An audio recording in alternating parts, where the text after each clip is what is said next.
everybody. Welcome to the Hammer Museum. I'm Claudia Bester. I'm the Director of Public Programs, and I'm glad you're all able to make it here tonight. Welcome to tonight's Hammer Conversation with Devin Strother, Candis Williams, and Ebony Haynes. Tonight's discussion will center around the contemporary tensions of presenting the Black body as it relates to sexuality, politics, and history, and the current potential of a Black postmodern moment. Before we begin, I'd like to invite you to all come back to the Hammer Museum to see our new exhibitions of artwork by Alan Ruppersberg, Jamila Sabur, and Shalabala Self. Admission to our museum galleries is always free.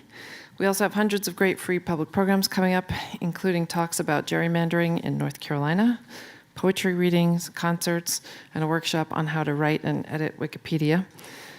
And for the last week of March, we'll have programming all week called Her Dream Deferred, a week on the status of Black women, in collaboration with Professor Kimberly Crenshaw and the Say Her Name movement. So we have a lot going on here at the Hammer, and we'd love to have you all back. And now I'd like to introduce our speakers. Ebony Haynes is a writer and curator from Toronto, Canada. She's currently based in New York City and is the director of Martos Gallery and Shoot the Lobster in New York and Los Angeles. Devin Strother is a mixed media artist from Los Angeles who's known for his intricate alternative narratives that revolve around race and humor. Candis Williams is an artist, choreographer, and independent scholar, and she runs Cassandra Press with the artists Jordan Nasser and Taylor Duran. Her recent exhibitions include solo shows at Cooper Cole Gallery in Toronto and at Night Gallery and Lace here in Los Angeles. She received her BFA from Cooper Union in New York and now spends her time in in Los Angeles and Berlin. So please join me in welcoming Devin Strother, Ebony Haynes, and Candis Williams.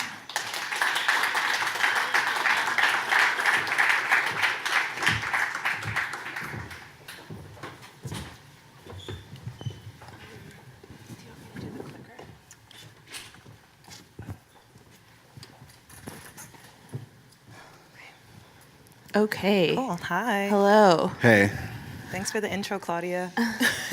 Thanks everyone for coming. I think I can speak for all of us when I say we've all been looking forward to sharing these thoughts with other people, someone other than ourselves. We talk about these things together all the time, so we're happy to share it with another crowd. So it's going to be a pretty casual conversation. We have some visuals for everyone as we go along, and pending time, which I'm sure we'll try and make time for, we'll have a short Q&A at the end. So we're going to start with the question, what is the Black postmodern?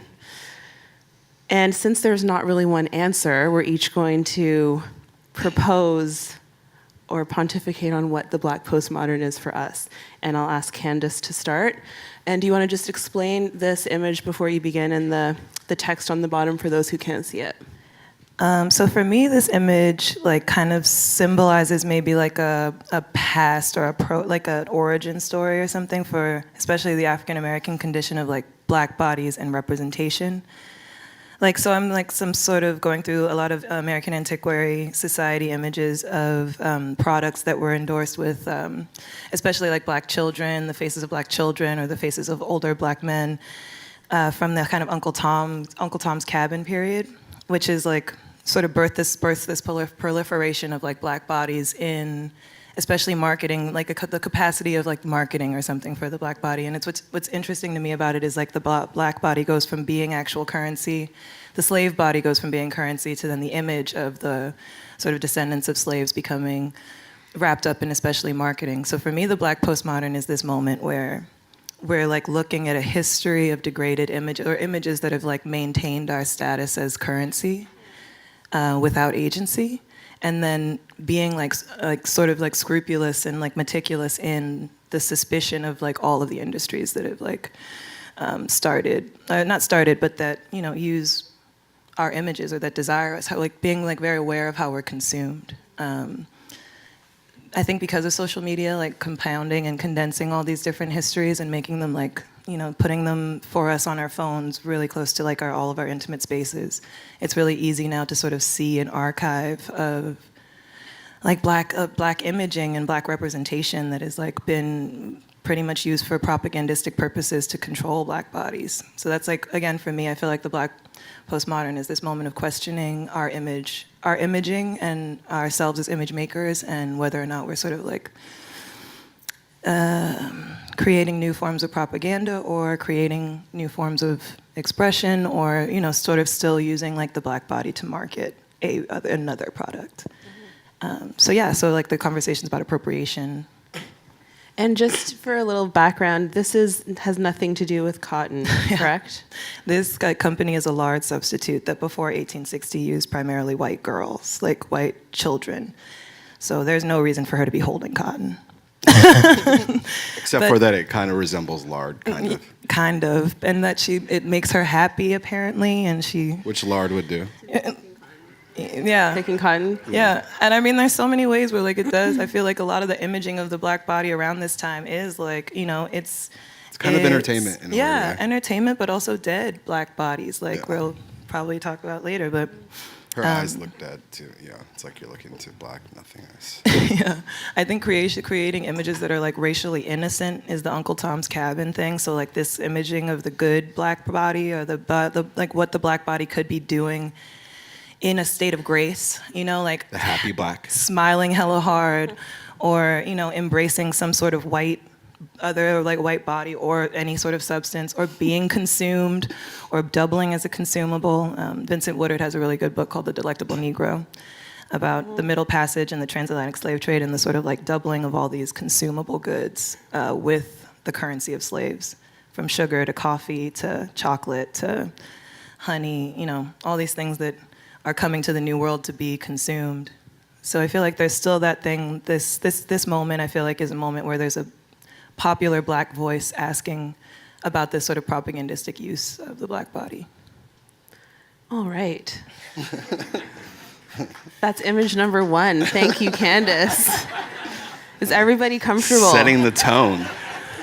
If anyone doesn't feel safe, no, I don't know what you to don't feel safe, wave your hands. It's the first 5 minutes.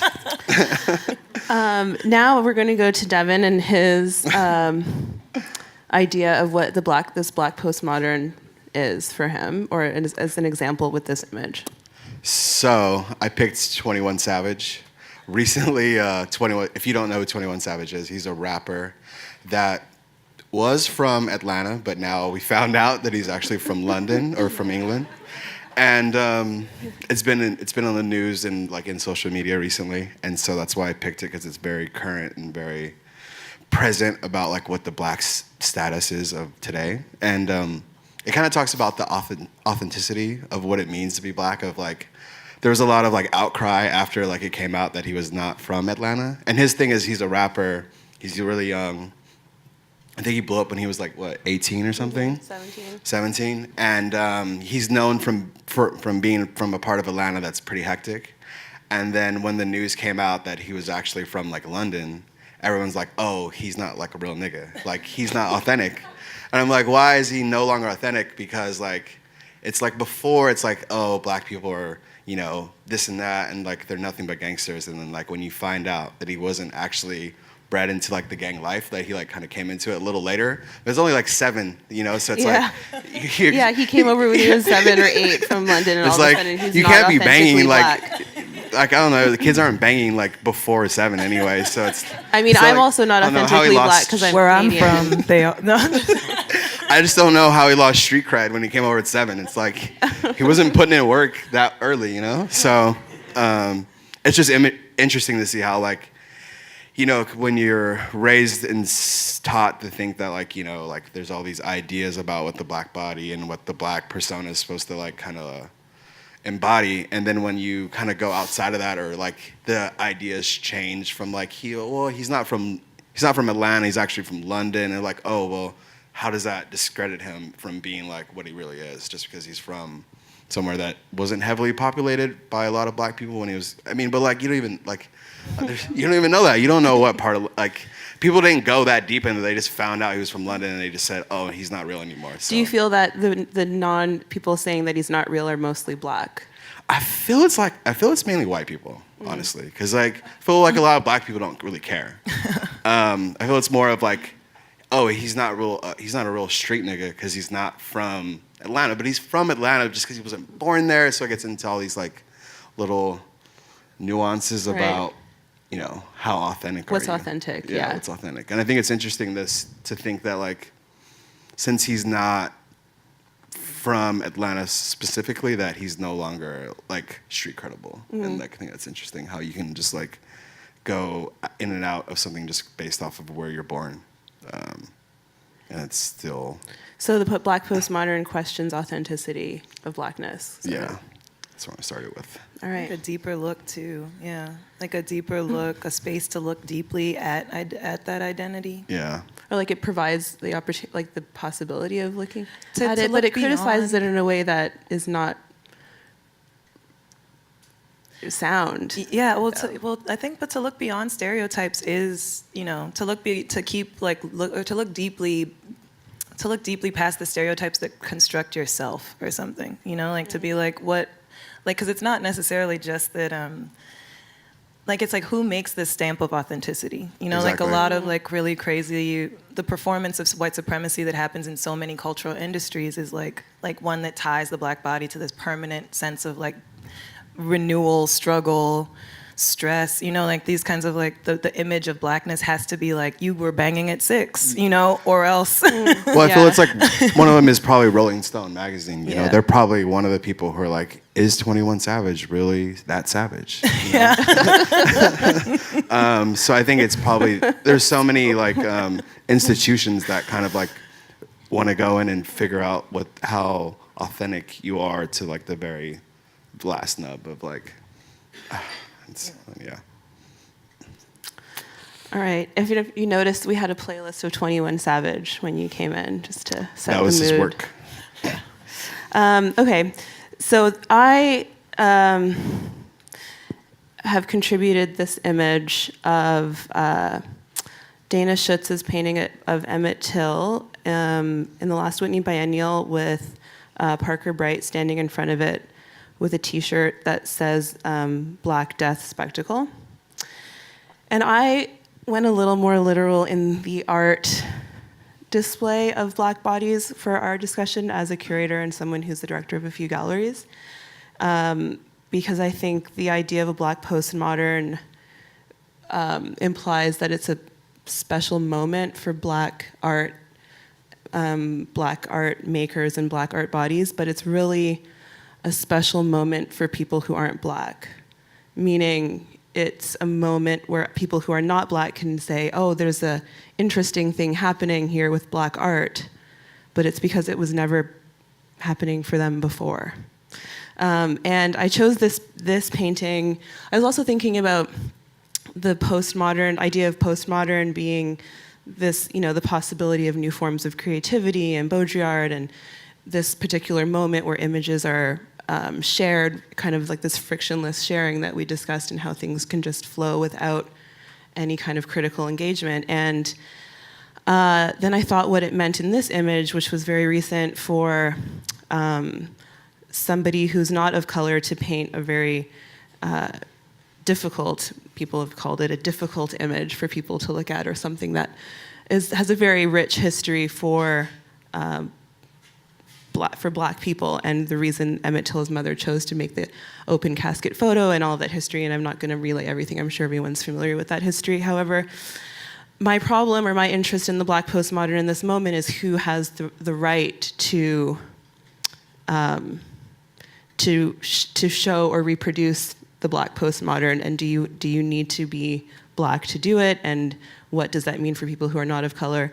And specifically for this image, I'm not actually going to speak about Dana, but I am questioning the curatorial position and what it means for curators and institutions who are meant to be advocates for and share culture and art and be these platforms. What does it mean when they choose to display works like this? And the idea, I mean, I don't really have a solid conclusion for everyone, but I just like to point this image out often in conversation because I I do think that there's ownership that needs to be taken on both sides, and that gets missed with this idea of Black postmodern. It's like, oh, there's a moment, so we need everyone should display it. Let me put this painting up. It's like, well, it's not just a new moment for us. It's maybe a new moment for someone else, and it doesn't mean that everything can just get taken into a different context. Like, it's not the Black postmodern context and everything's fair game. And I just thought it was an interesting image also because Black Death Spectacle was such a strong statement that Parker made. And again, everyone's photographing it and it was shared. I just think it's this frictionless sharing of images, and the idea that everyone has access to the Black body is a dangerous moment. And I think that's a good thing to bring up too, like because I feel like, and it's cool that like the first image was from so long ago, because we see that like for 200 years or more, like there's been this frictionless like representation where it's like, like even in a moment when like in the emancipatory moment, in this like antebellum South moment, like that you're picturing, young Black children smiling super hard. Like there's this dissonance that's been so long in the imaging of Black people.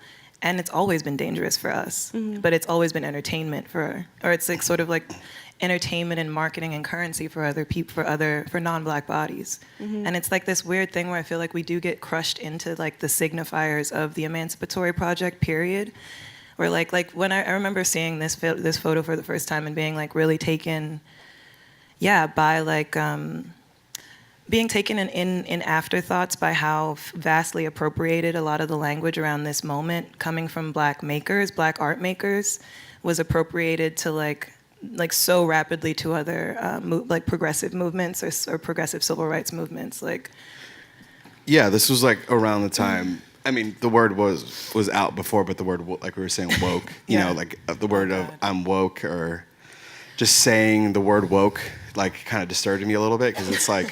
You're now just learning about what the fuck's been going on for like so long. You know what I mean? It's like sleepy. Yeah, how long you been asleep for? Right. You know? And it's like the idea of being woke doesn't mean you can just do anything. Yeah, it's like I'm woke. I know what's going on.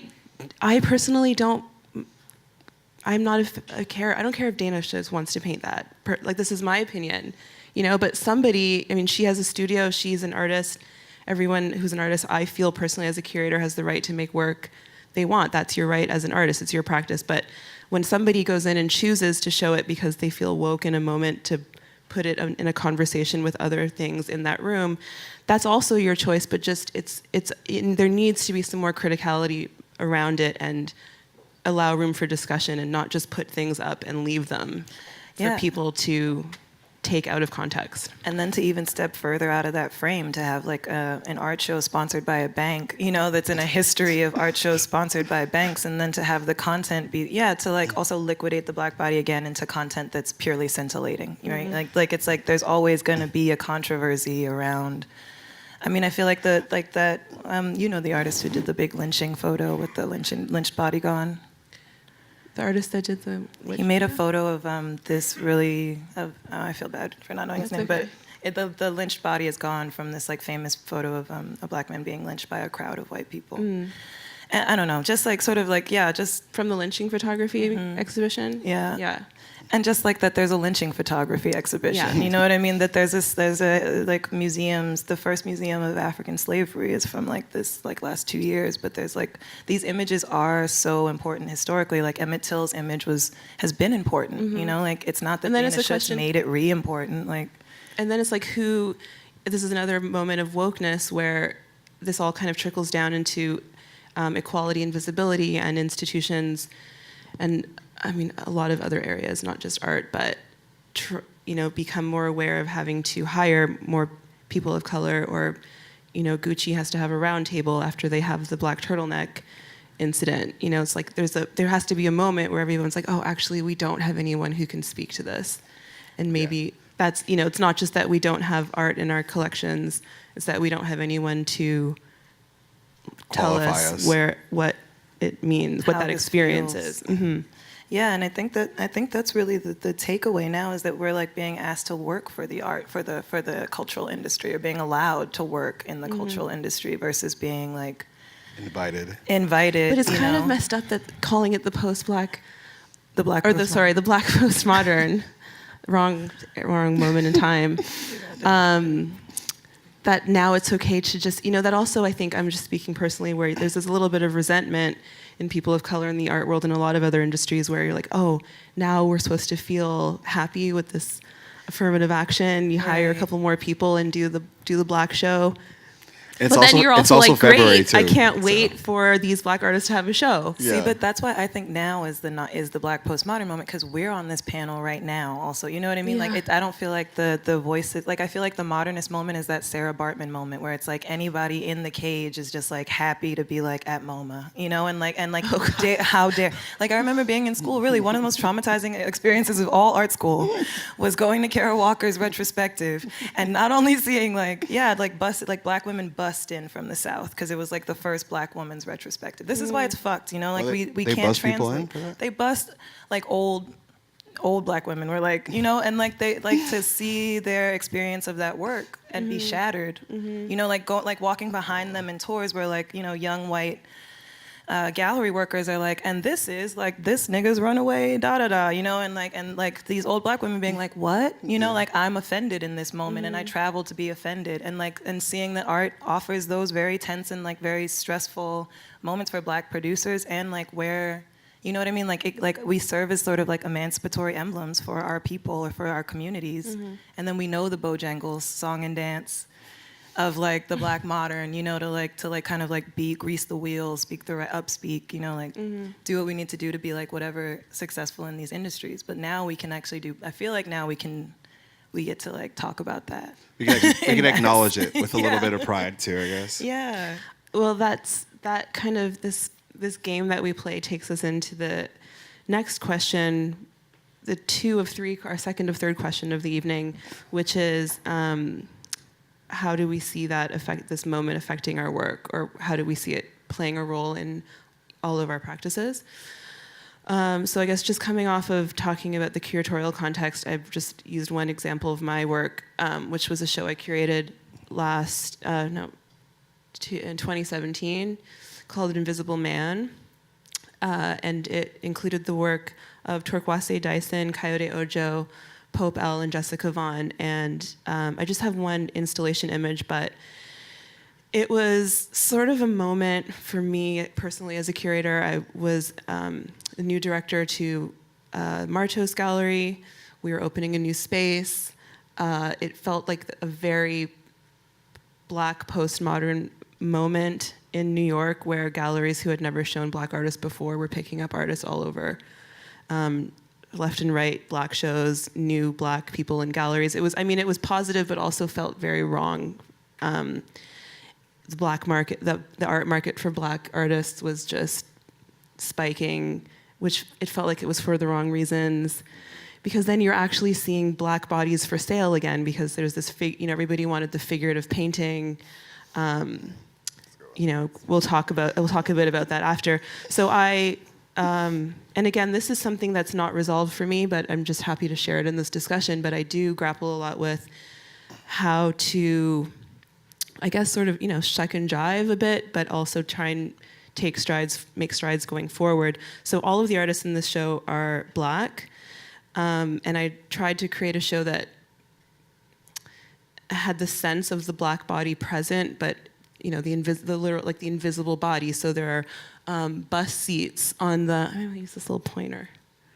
These are bus seats from Chicago from 1981 to 2011 that the artist had collected from the CTA and just arranged in a way that was reminiscent of one of the bus lines.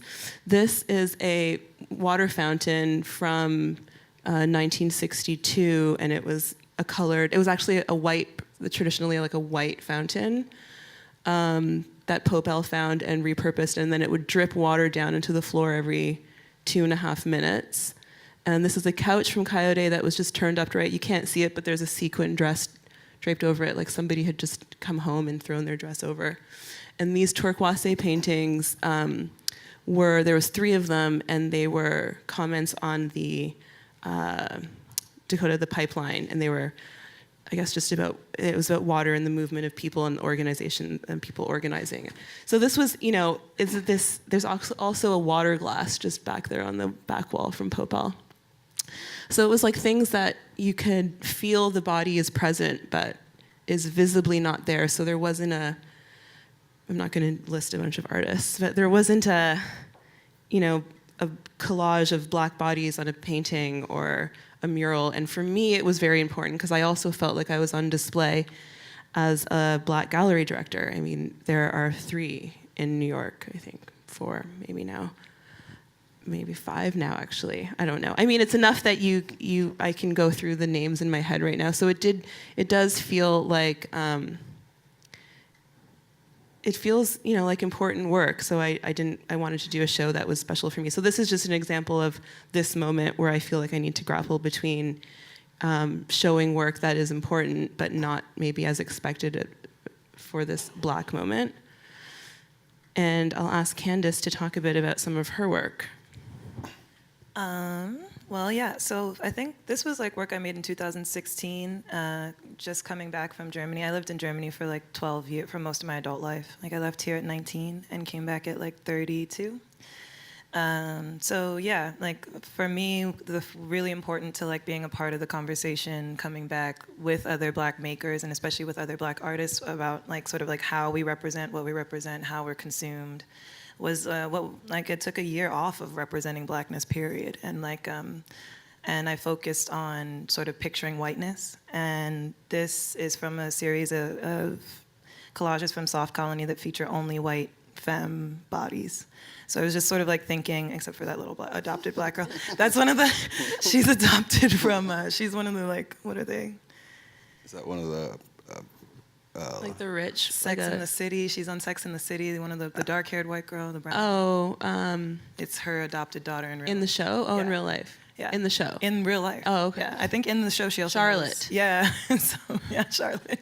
It's Charlotte's adopted baby. But then also like a Google search from Sex Kitten. Like the top 3 are Google searches from Sex Kitten. One turned up a movie about Helen of Troy. One turned up Britney Spears and her completely most psychotic like public moment. One showed up Marilyn Manson. The other one was like a lot of costumes, kitten costumes.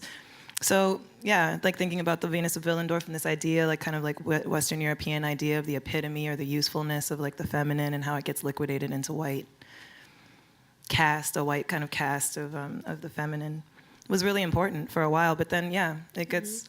What's interesting is that we can go to the next slide. But what's interesting is that I think talking about what you were saying, like the expected, like I think that wasn't expected. Like, and in a weird way, it sort of stunted my involvement in a lot of conversations within my community because, like, I think for about a year after that, I was only talking about white men and white women.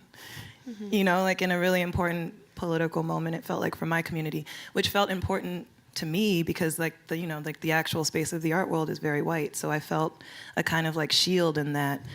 Or I could be like, oh yeah, like Philando Castile was butchered in a fucked way, but let's talk about how you raise your daughters. Let's talk about what your sexuality is. Let's talk about the dissonance in your psychology, because that's, those are the conversations that I was having. Versus like this work I made last year, where I think it is more expected, but it came out of a kind of like hard moment. All of these are my fetish plants. And they're all named after white partners I've had who were fetishists. So this is Nathan, who I moved back to America with. And yeah, these works come out of like this really hard moment of also understanding that white proximity to whiteness and to the white gaze is so how we structure ourselves. And so like so many points of resistance actually are like held by that gaze too. To the point where I was just like, fuck it, I'm gonna make pussy plants and see who wants to buy the like black pussy plants, and they sell. And like, oh, I know. Yeah, so it was really interesting, like a kind of interesting, like people wanted to talk about the Soft Colony show, I think a lot more, like there was a lot of interviews and stuff around that, and then people just bought these without question.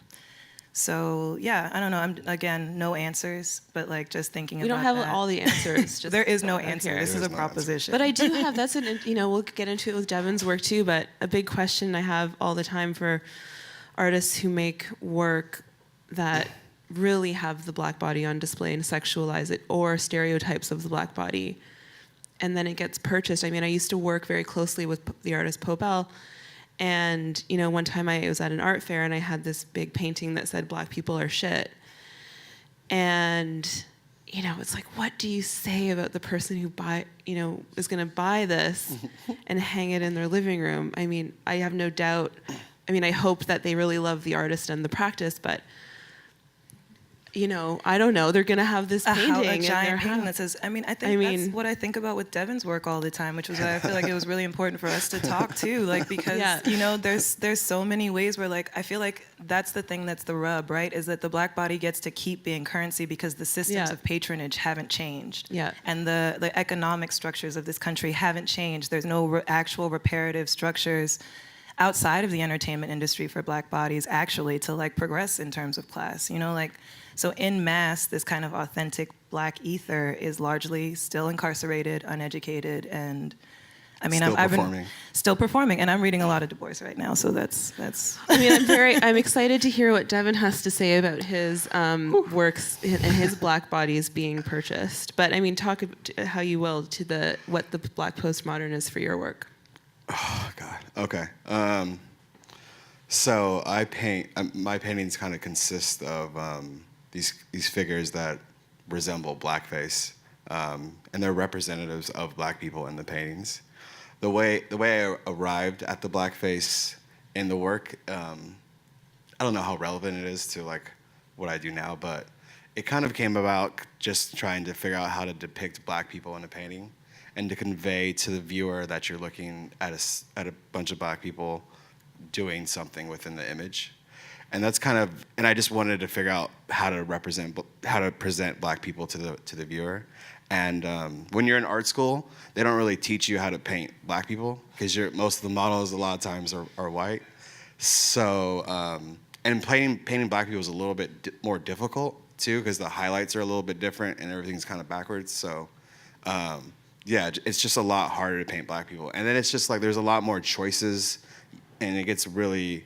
It gets kind of weird, like when you try to figure out how to represent. There wasn't the Fenty line back then. There wasn't.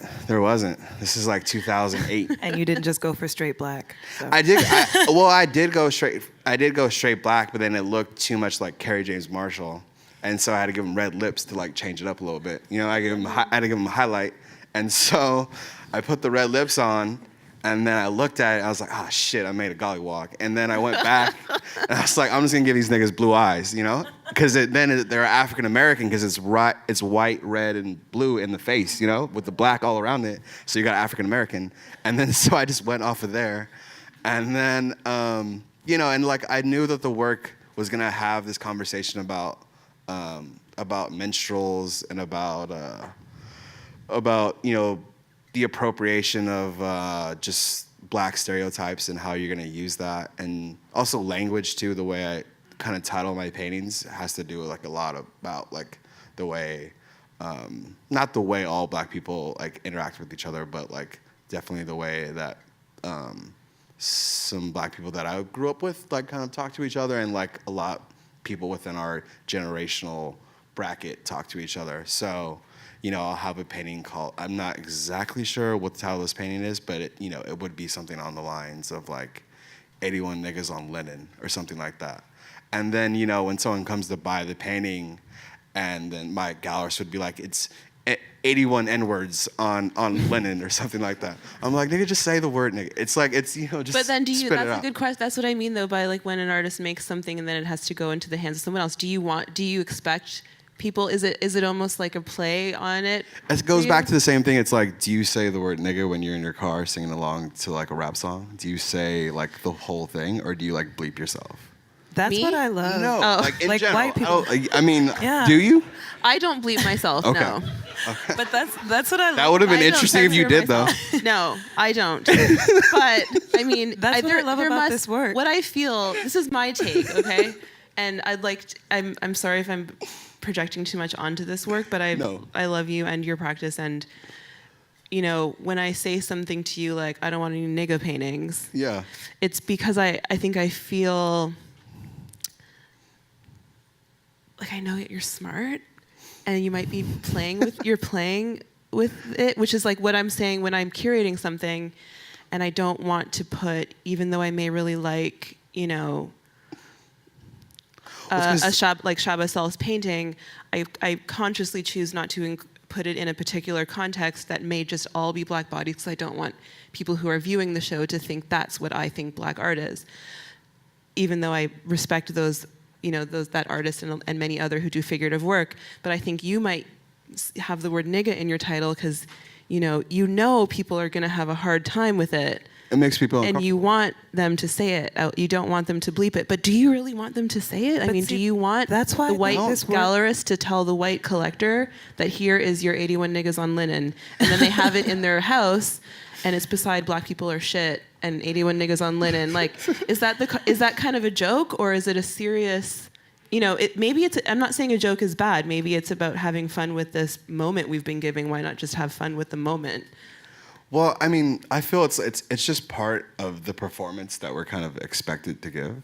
So if you want me to dance for you, I'll do a dance for you, and then I'll give you I won't give you exactly the dance you were expecting, but I'll give you a version of it. And then at the end, you're gonna have to pay for it by like saying something you might not want to say. Right. So it's a little play. That's a little play. Yeah. I mean, what's the next one? You got to get your reparations. Okay. And here's another one. I like this work because it puts that provocative. Did you say you gotta get your reparations? Yeah, somehow. You gotta get paid back. Yeah. It puts that language in the mouths of white collectors, though, which is also really important and very, because like what at the end of the day, like Ebony, you know, like what is that feeling? Like I had this similar experience, which is why I wanted to talk to you too. Is like this similar experience where someone bought your work who was white passing that I know, and like, and I was like it got me so in my feelings, you know, and then like days later I was like, oh, you know what was really uncomfortable about that was that I had to have an uncomfortable conversation with a white person that I'm in proximity to. That was what was it like. It wasn't your work that was uncomfortable. The system of patronage is lame, but whatever. Like, but what was really uncomfortable was like having that hard like having a white body be like fallen, you know what I mean, or like having like an ally feel like an ally had fallen. But there has to be a way for people they feel betrayed in that way. There has to be a way for collectors and curators, I mean anybody who wants to talk about work by an artist of color, to enter the conversation.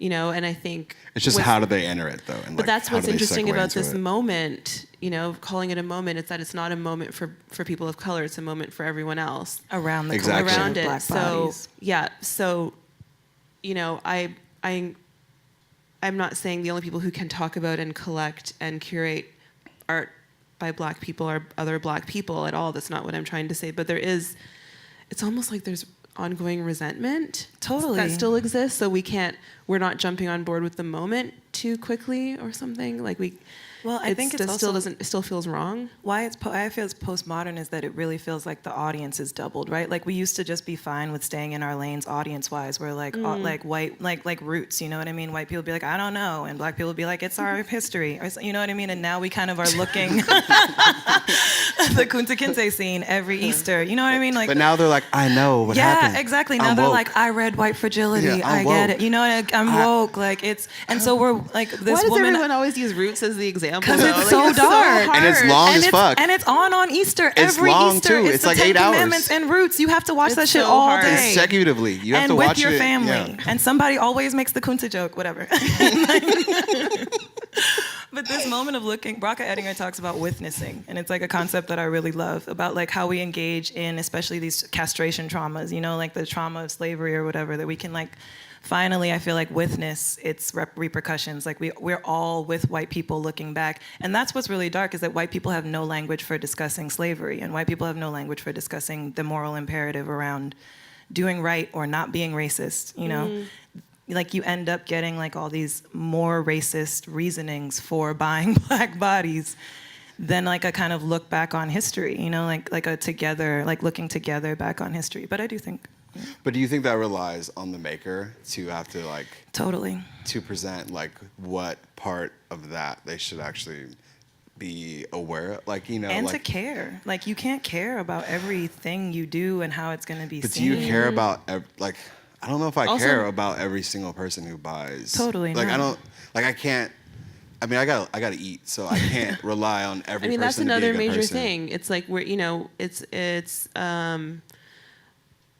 it's not reasonable to assume that people can stand behind some kind of moral wall and say, I'm not going to sell this art to the person who uses the N-word and doesn't bleep it. Yeah. Because it's a market. And if people are placing value on these bodies and buying it, and there's a price and there's an auction and there's a show and there's a retrospective and there's a catalog, I mean, there's a price on the body already. So Yeah, it's already going you know, on. Yeah, Like, and it's a high price. Yeah. It's like getting higher and higher. we're going to talk about that after Yeah, too. we are.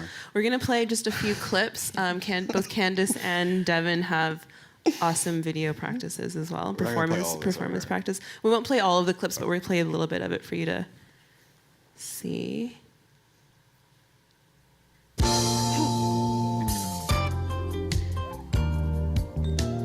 Can you talk a little bit about what we're seeing as it's going? Yeah. So I started doing this small video series entitled Reggie Ross, the long lost stepbrother of Bob Ross, and it's just about this fictional black artist named Reggie Ross, who basically is kind of like the long lost brother of Bob Ross, the painter, and he kind of has this stance that he taught Bob Ross how to paint. Hello, everyone, and welcome to the splendor of painting. Now, I know you've all heard of it. Yeah. I mean, we can keep playing it. Oops, sorry guys, I'm messing up the clicker. I know. So I made this. I think there's like 6 of them. I haven't done anything with them yet, but it was just I've been interested in kind of like pursuing video in the work, and this was kind of like my first foray, first like flirtation with it or whatever. I don't know what to say, but this was the first kind of video I started making, and it's from 2018, I believe. And yeah. So this is a show that I did with Ebony here in LA. And it's open, closes tomorrow. Shoot the Lobster if anyone wants to Go see, Shoot the Lobster. Shameless plug. So I made this video in conjunction with 2 of my good friends, Amanda Harris Williams and Alima Lee, and Both amazing. yeah, artists both and amazing artists in their own practice. Alima is more of a video artist, and Amanda is more of a.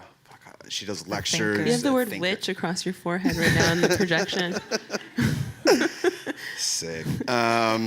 So yeah, we made this video called "The Worst Witch," and it's basically this like kind of dialogue that Amanda wrote about her day of being a witch. She comes home from a day of witchery, and she kind of digresses to her cat, and then takes off her green makeup, and underneath the makeup you see that's a black woman, and she kind of like is taking off the makeup, and there's another video that's playing simultaneously with this one, and it's Amanda kind of going through that dialogue with the cat that's playing consecutively with this video, so you can kind of like watch either one, and the audio kind of like links. Sorry. And the audio kind of links up with the video and the other dialogue. And the other dialogue is kind of about what? I mean, if you want The dialogue. I just think I'm I didn't personally write- invested in it, but I didn't write the dialogue, but it's kind of like what Amanda was kind of feeling in that moment about just being like a black woman and kind of sort of torn between this torn like between double like consciousness. a double conscious and like not a double life, but almost like a double life because like she changes, she kind of like transforms from this Wizard of Oz type looking fictional thing to like a real person. So The there's that magical whole Negro. the magical Negro. Yeah. I mean, I loved it as a black gallery director. I was like just selfishly loved the story because I feel like I'm sure everyone feels like they have to wear multiple hats all the time, but I just thought it was so smart to take off a color, but there's still color underneath. Yeah. It was great. And then we have a performance of Candis. I'll let this play. Yeah, this doesn't have sound. So I've been working with Josh Johnson for the past 2 years to bring a lot of the choreography work into motion. This piece is with Josh Miller, so 2 Joshes, one white, one black, and the kind of proposition, like my interest in Eurydice is kind of like in that space between, like do you know the myth of Eurydice? I won't go, or Orpheus. I won't go into it too much, but it's like Orpheus has to go into the underworld to rescue his wife that died, and he sings a song to Hades, and she's released from. Hades says she can leave with you to the underworld, but you can't look at her until you're back on the mortal plane. So for me, this like myth sort of like is about that feeling of like inspiration or like creativity, and like where creativity ends up, like when it's captured, kind of, and like the space between raw emotion, creative process, and validation of your creative process or something is like contained within that myth. So I'm having Josh kind of like act in the role of Eurydice and Orpheus, like as the primary inspiration or whatever for the creative process. This like, in the first iteration, he plays Eurydice, so he plays this sort of like constantly moving inspiration. Like it's like every corner of the space gets activated and he's inspired, or so, like he performs the inspiration. And then in Orpheus, this second part of Eurydice, I'm kind of asking him to be in relation to an environment that's being set up by other Josh, of props that kind of like put his creation into perspective or something. So these are Josh Miller's sculptures that he hasn't shown before, I think, because they do have contain so much racial tension. But his practice is also about sort of like investigating white male identity, and like where that identity is placed as a collector or is placed as a guardian or a gatekeeper, or how it's kind of like mutated into cartoonish forms or whatever. So in this, I kind of get him to stage an environment with that, perspective, or with these objects, honestly, that come out of that practice. And then Josh is like performing this kind of embodied reaction, response, like flattening himself against the sculptures as image, and then coming back out of them and being embodied. So yeah, I guess for me, I'm thinking a lot about the role, especially of the Black maker in that kind of like gaze, maker, object relation, but also like inspiration or authenticity or culture, and then form, and then exhibition, So I'm kind of thinking about all those triplings of how we enter our own creative processes. Yeah, it's always interesting when it's a Black artist doing performance work, because, Zora Neale Hurston, the drama of everyday life. The Black drama of everyday life is sort of necessary, like the stageness of the Black performance, this hypervisibility of performing the Black experience is something that Black people are always doing, and then to have there being actually like a Black performance, there's just that's something part really of special the to me. post-Black modern is Right. like Yeah. of the idea Postmodern of Black. po- We all keep postmodern. saying I like the post-Black modern. It's emerging. Post-Black modern, post-race, post-Black. post. The Yes. woke post-Black modern. Yeah.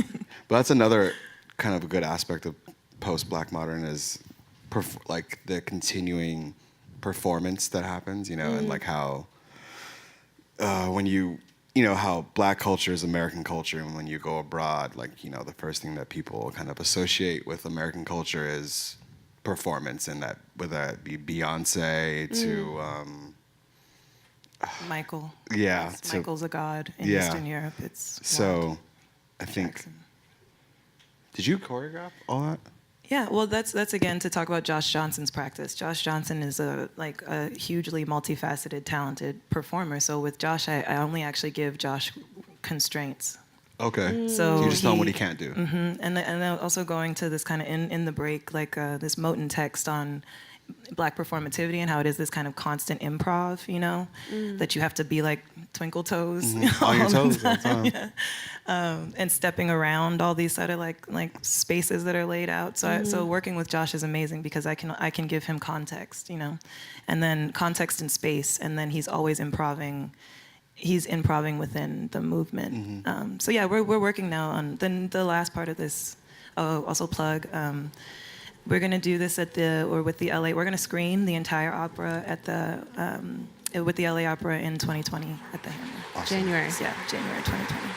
So Yeah, just like, I mean, it's interesting what's interesting about working with Josh is because, and I can't work with a lot of other performers in the context and conditions that me and Josh perform in because I don't feel ethically like it's, like he has so much training that like I get that he can improv within so many more stressful contexts, but like ethically, I don't like putting performers in these like Josh really inhabits these moments. Like that moment was not by far not the end of this performance.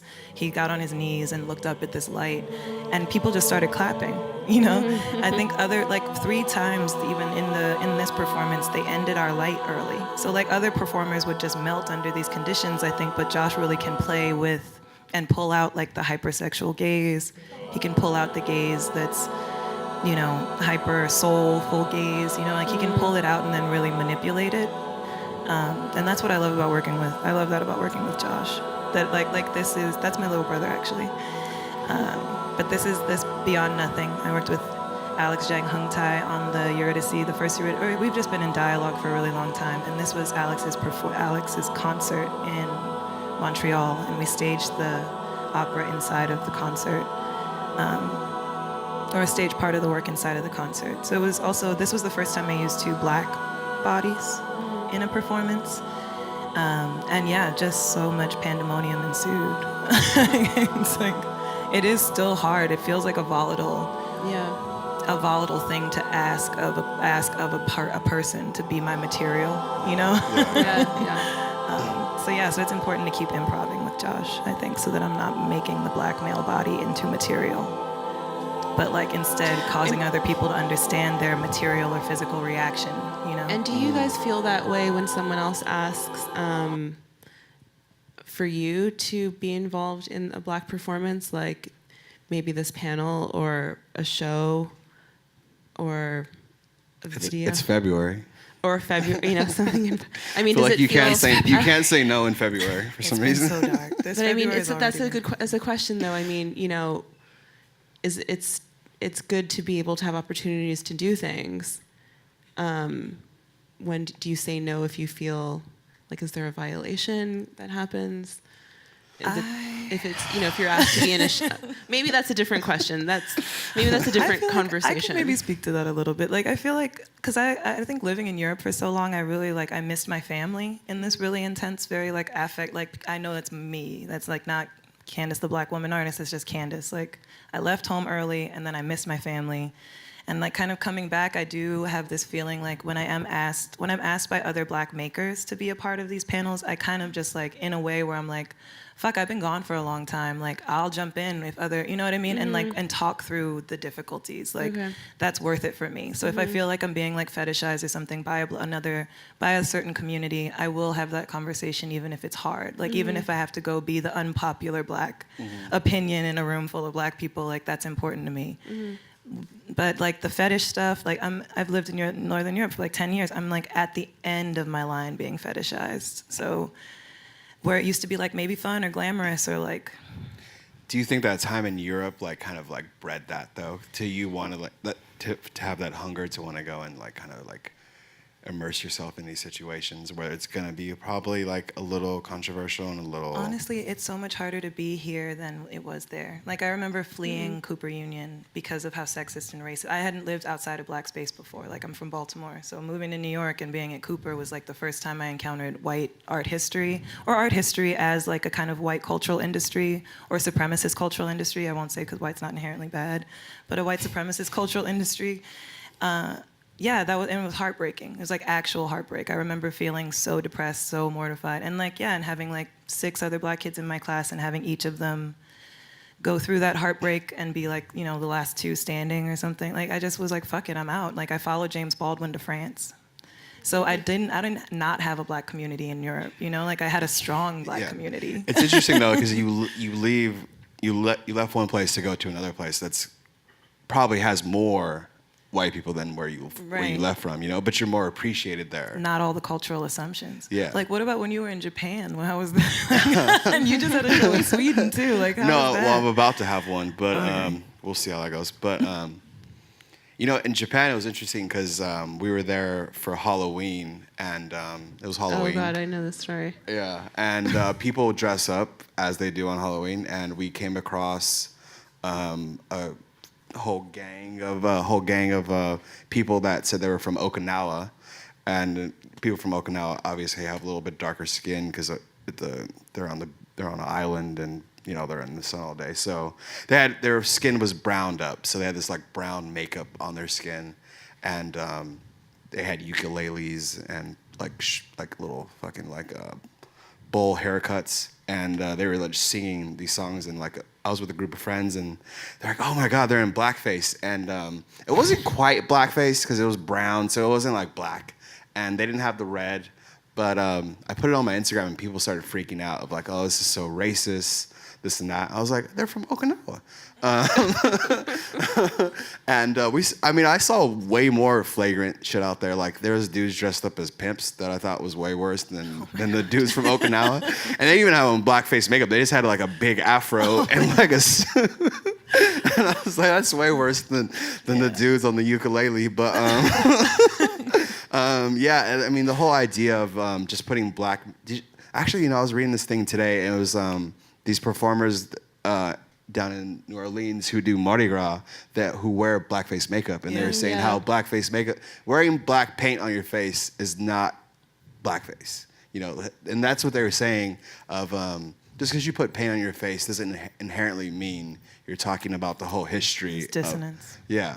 Well, I mean, this is a black person saying that, though. This is a black dissonance. Well, he's down there. I mean, they're not like he didn't Have really you been down there? Yeah. Slavery's still very real. I know that's what I'm saying. I don't feel he's not furthered from, because he's right in the thick of it, So for him to say Stockholm that, syndrome. yeah. Well, or maybe. I mean, I guess it's true. I mean, when black, you see people and I mean, we can talk about this forever, but Santa Claus, Amsterdam, they paint everyone. What is it? Black Pete. Pete, and make arguments and for why it's part of their history and there's nothing wrong with it, and then they pan over to a black person who corroborates it, and it's like, yeah, it's normal. It's part of the history of the Netherlands. It's like, bro, you got to get out. But that's what's crazy, though. Like, I think that's what's really cute about the Black postmodern moment is that it's kind of a synthetic proposition to be like, it's not history. It is the slave trade has been going, the mid-Atlantic slave trade is like 400 years old now. It is all of our history, actually, and it is normal.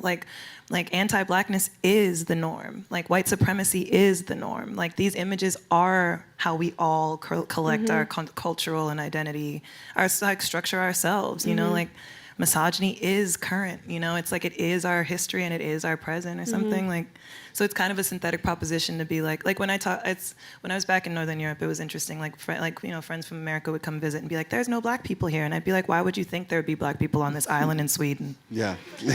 We don't need to be everywhere. Yeah. You know what I mean? We don't actually need to be represented in Okinawa or and I think understanding in terms of being an artist, understanding that we create a lot of those nexus ideas of racist imagery by confronting our own past and having it be marketed by white cultural industries. We end up becoming imperially linked to so many other weird racist visionings of there's I think in Ghana Tupac is a hella popular name. There's kids running around called Biggie. Our image of our own blackness is then exported because of the empire that we belong to. And we've normalized a lot of crazy shit in that, But I feel like normalizing it is part... It's normal. Well, or just normal. you're not surprised anymore by shit. You know what I mean? Earlier we were talking about the woman from Vogue, in the slave party that she had.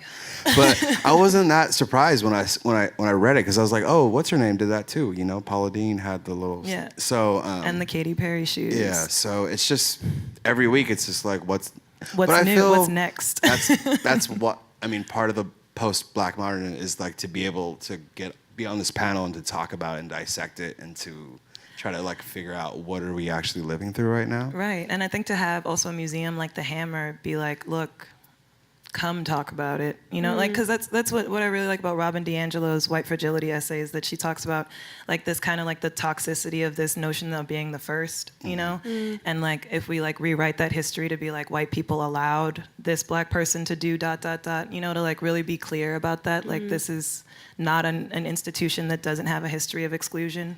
It's just like in this moment, you know, we can like come, we're invited, you know, and I think that's Invited. Yeah, I mean, for me, invited you know, in there's no discontent, conclusion you know? here, as like I'm saying, but for me, that's a problem. You know, I like being invited, but it also really irks me.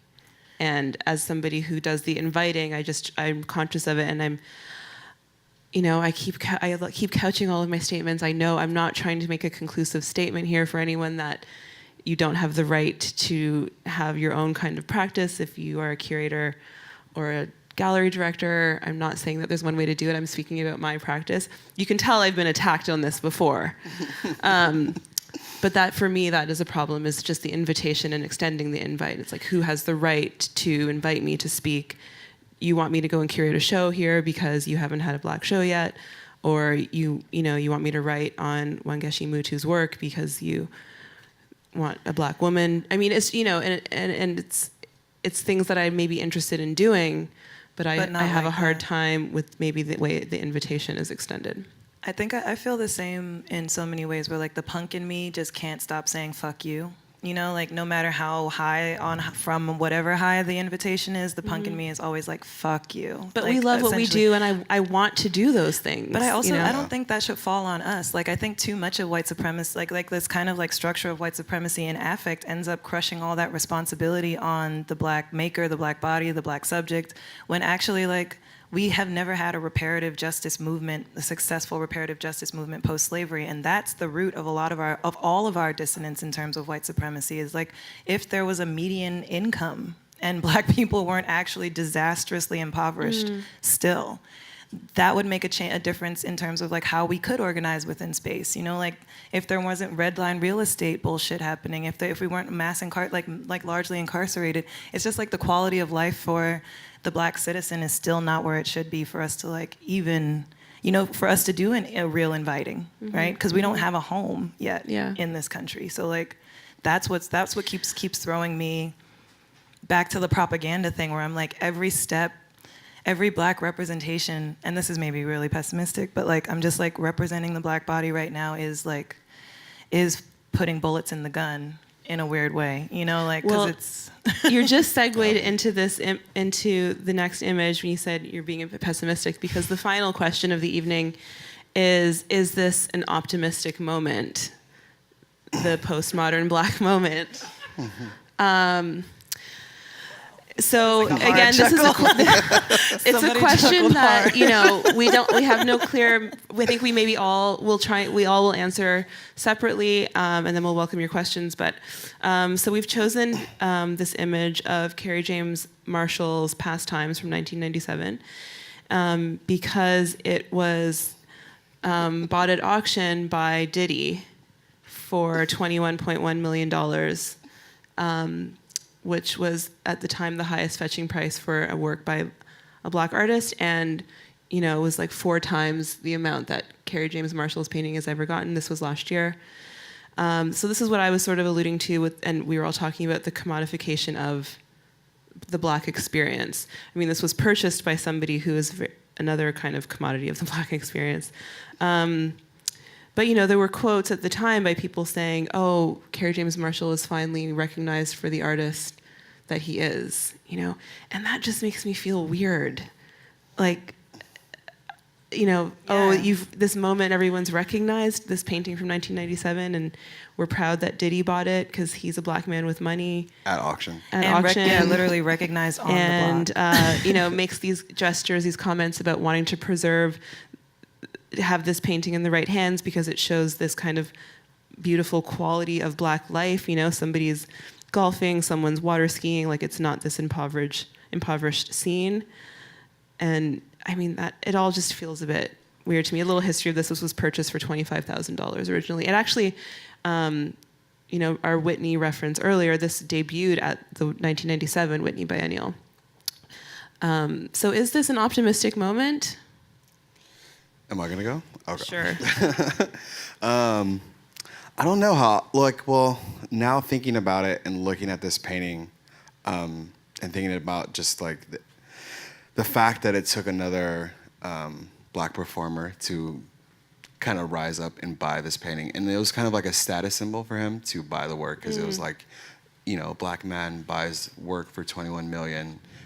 Also, black man sells work for highest, high, so it was like this double thing at the same time of like it was kind of this validation for P. Diddy to like kind of show like he's elevated and like I'm buying contemporary work and I'm no longer the rapper, just the rapper. And then they have to list all of the other things he's bought: Basquiat, Herring. Then they have to list other rappers too who also collect Swiss Beats work. helped him. Yeah, and so it's just interesting to think about how it looked like another performance, kind of like it was basically just another auction. I don't know. It was, and the fact that it sold for 25 and then sold for for 4 mil to 21 mil, and that being so much of the conversation. Nothing about what the contents of the work was. It was just the value, obviously, and I'm pretty sure that's not what Carrie wanted for this painting initially, but that's part of like kind of the black, kind of the whole thing of being a black artist is like your work's going to be bought and sold, and then people always ask me like, how do you feel about white people buying your work? And it's like, well, it's I mean, I would love for more black people to buy my work, but that's just not that's not the reality of like what the art world is. There's only so many black collectors, so many people who buy works by younger black artists who like so. I've never had a clear answer for how I feel. I mean, I feel okay, I guess, because I still do it, but it's definitely something that I go back and forth with a lot, and it's not something that I feel like can be answered in. I guess No, I don't think any of us have answers. I mean, my immediate answer is I do feel that this work selling for $21.1 million does note an optimistic moment. I do think it's nice that a black collector was able to buy it. I mean, these are clear moments that, this was 1997. I mean, identity politics, 25, where we couldn't, we couldn't have the same effect. Spike Lee only had like 3 movies Then, out. I think it's a clear moment of visibility 34. and accessibility and equality. I think, the fact that there's reports that come out on ArtNet and Artsy and talk about a black art moment in auction, which again feels, just saying it feels weird and wrong, but I do think the fact, that there is a conversation happening about it. It can be negative, right? I mean, that's it very much can. it can, I guess it can be negative, but is that not what artists are aspiring to, is to have more visibility and more conversations about work and a way to contextualize their work? And I mean, it is about value. I mean, I don't know. I think on the whole, my answer is it is an optimistic moment, but there's still a lot of work to be done. Do you think it would be different though if the work was bought by, obviously it would be different, but how would you feel if it was bought by a white person instead of P. Diddy? Like if Justin Bieber bought it instead? Normal. That's a good question. Right. Who owned this work before? An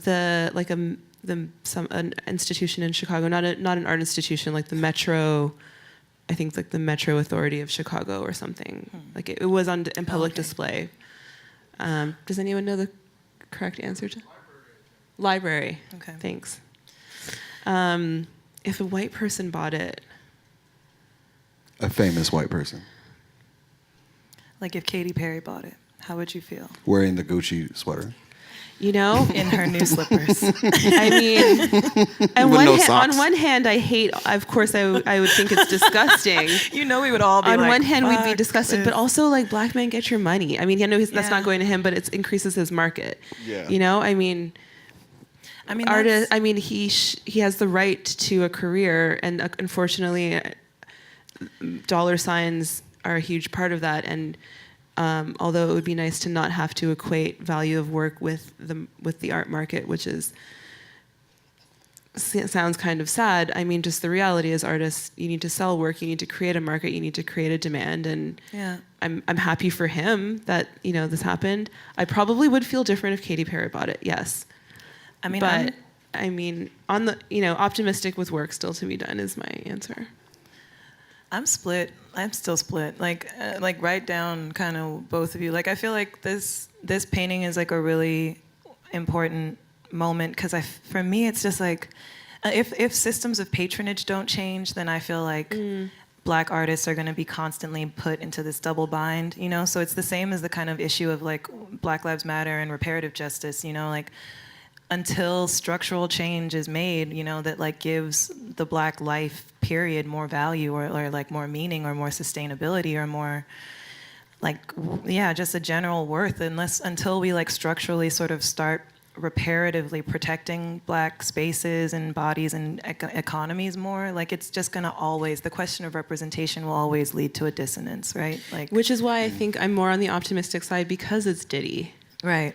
I mean, yeah, a But Black then, man yeah. bought it and listed other Black cultural producers Right. that he collects with, his friends who also have money, who are able to do things and put on I mean, And they support the arts. I mean, I think that's great. And Yeah. that's cool. I mean, I think though that there's still a history in this country where like the Black martyr produces a new market like Black martyrdom consistently produces new markets because we like, in a way, we create these symbols that help other people see how far you can stretch human life without it breaking or something. So like And then how far can you stretch it from that point? exactly, and even further from that or something. So like that's where I get pessimistic, where I'm like, if the minstrel is then feeding the minstrel and building the school, you know what I mean? Like, what the fuck? We're not, like, minstrality will continue to be education, Like, I look at the 60s generation, too. It's like Aretha Franklin, and James Baldwin writing Angela Davis in jail. And, like, it's like we've always used, like, our entertainers have always been our activists, like,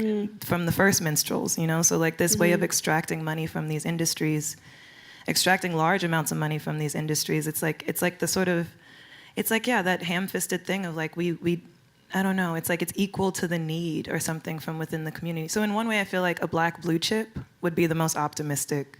A Black blue chip gallery? If this Black postmodern equals a Black blue chip market that's sustainable, then like, sure. I mean, somebody asked me. Somebody once asked me saw what I saw the art market being in 10 years, which this question is ridiculous. I mean, I don't know, but part of my answer was, I hope this interest in Black art is not just stays. a glitch in the matrix. I mean, to see that you're right, like to see that this value that has been placed on this experience that's for sale now, or I mean that is valued, always been for sale, but is getting increased in value, which sounds kind of weird. free for a little while. Yeah, it was free. It was hella free actually for a long time. Yeah. So like, to see a blue chip emerge from experiences that were given away for free and Or like, taken, basically would be like interesting, or to see a complete disestablishment of current systems of patronage and like a readjustment of all these systems of art patronage, right? Because it's like that's also bullshit that we have an auction block.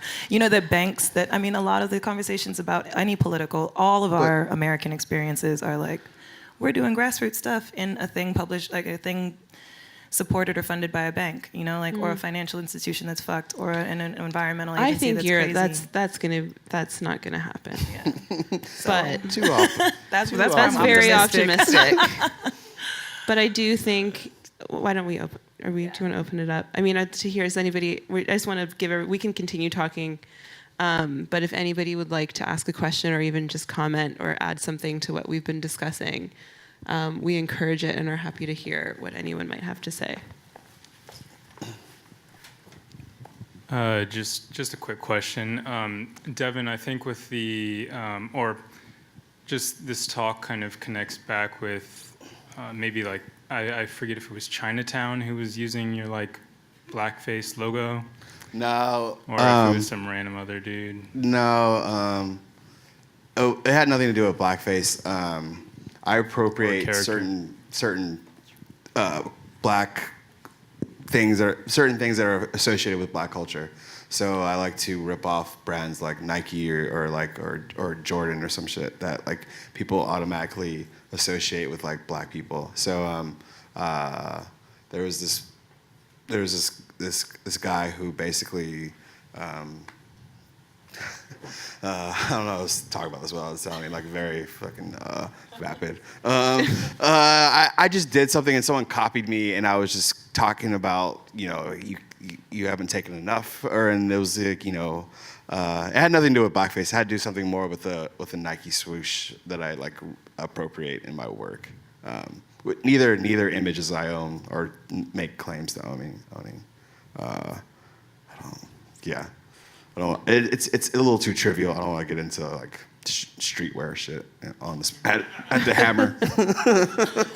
Feel like they're gonna be like, oh, he can't come back here anymore. Like, Candis, why'd you bring this thing over here? I'm like, talk about it. I don't know. I don't know. Some guy, I painted the Nike swooshes on some Converse, and then some white man came and just started doing it right after me, and I got mad, and I called him out on Instagram, and then he was like, I don't know. I stole some shit from someone else, and then someone stole it from me, and then like it's just this whole thing of stealing things. Just appropriation, and like where are my reparations for things? I don't know. We both steal things a lot. I steal a lot of like articles for the press. I mean, I pirate a lot of stuff for the press, and that's always been like an issue. Appropriation. Hi there. It's Hi. interesting, this conversation that I hear emerging between what Black art is. So my question for you all is Black art the experience, or is it art which is created by a person who identifies as Black? So if, let's say, Jeff Koons created this painting, is that Black art? No. Very interesting question. I would sit with it, honestly. Like, I think I mean, the first part of your question, as soon as you put Koons painting a Kerry James Marshall, we're like, no, that's not Black art. But your first part of your question was very interesting. I think that's a really great question. I mean, is it Black art because it depicts a Black experience, or is it Black art because someone who identifies as Black paints it? And that's a great question, because a lot of us have been talking about the commodification of the Black experience in this postmodern Black moment. So is a Stanley Whitney painting, Stanley Whitney, for those who aren't familiar, is considered an abstract painter, and he's a Black man. Is that Black art? exactly. Because it's maybe easier for some people to hang instead of a painting that says Black people are shit. Is it, I mean, that's a great question. I mean, It really is. Is 'Cause it Black art because a Black person made it? Well, that goes back into the experience Also, too. white Yeah, that's what I passing. mean, yeah. It's Yeah. a good question in terms of colorism, you know what I mean? Yeah. Like, and authenticity, like the 21 Savage thing. Like, I think that's another part of the Black postmodern, though, that I'm really interested in, is that now we're also like all together looking at the diffraction, the kind of diffracted prism that Black identity gets projected through, where like a white passing Black body. Doing a talk like on Adrian Piper a few weeks ago here was really interesting, because I think a lot of the talk about her work and whether or not it is the Black experience or the art experience like comes down to her white passing body, and like where we want to give her authenticity or authorship or credit is this kind of matrix, and it definitely mostly often serves the viewer. I think the viewer gets to decide in a weird way. You know what? Sorry, I changed my answer. I actually think, if based on our discussion and the values that are placed on Black art, then it's the maker. It has to be the maker. It's the maker, because I just used an example that was referenced recently in a market article, one of these market surveys on ArtNet and Artsy, that claimed to, I think I even posted it on my social media, which was a headline for Stanley Whitney, as though he had just surfaced. Stanley Whitney's been making paintings for about 4 decades plus, and has had a great career, but because his market has had a moment, then there's this discussion about the Stanley Whitney, the painter, the person, the abstract genius. And I mean, and that's fine, but it almost feels as though they need to commodify the Black experience of Stanley Whitney as a Black man. I think my answer would be that it's the maker. I might change it though. Your will. I think It's a great question. yeah. Yeah, I feel like because they're like okay, one Rachel Dolezal is really crazy, right?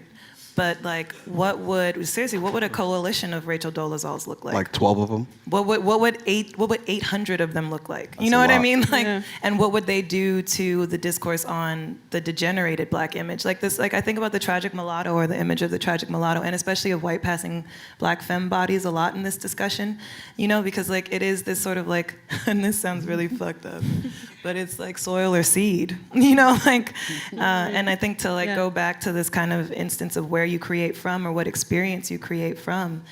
Are you planning an experience, or are you like the experience that's been planted into on you. on you? You know what I mean? And I think Yeah. that's a big question. Like whenever I kind of go back to this issue of colorism, like you have to just ask. And this is also Bracha Ettinger, like my favorite philosopher. She has this theory called like thereidness, where she's like, don't talk about shit in the abstract. Talk about what's there, and then ask from what you actually can see. You know, because so many of this like black as a metaphor is also crazy.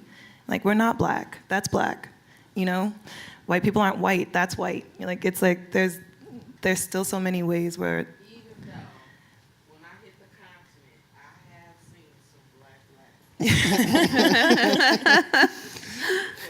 Black on black. Well, it's also interesting because black people and white people are the only two races that identify by a color. That do this. Yeah, we're the only ones who identify by a color, you know, and it's totally chill. Can I ask what you I'm think? so sorry, but I just want to say that's not true. The colors of race are white, black, brown. No, I'm red, saying yellow. like we're the like But white and black on people. Are, policy, you can only check the boxes of black That's what or he's white, saying. Yeah. right, to establish the hierarchy of race. Yeah. That's what he's saying. Yeah.